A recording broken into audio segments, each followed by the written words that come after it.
Hello everyone and welcome back to my channel Edmund Mindaros. And for today's a quick tutorial and I'm going to show you guys on how to allow or deny permissions to call logs on Samsung Galaxy. And without further ado, and let's go ahead. So all you have to do is open up on settings on your mobile device.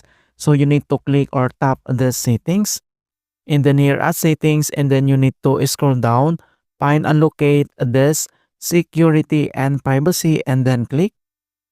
So here at security and privacy, and then you need to select again this privacy settings and then click again.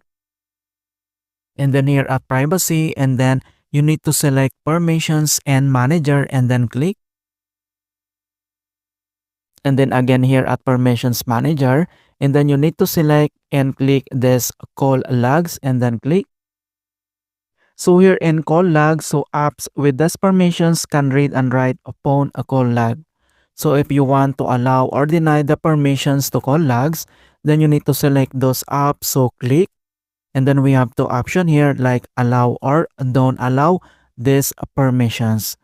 Alright, so that's it guys on how to allow or deny permissions to call logs. And thanks for watching, and hopefully this video was helpful and guide on mobile device settings. And give it a thumbs up and share it with others. And if you're new to my channel, I invite you to subscribe and click the bell to not miss out the latest mobile guide tutorials. Thank you guys and see you in my next tutorials.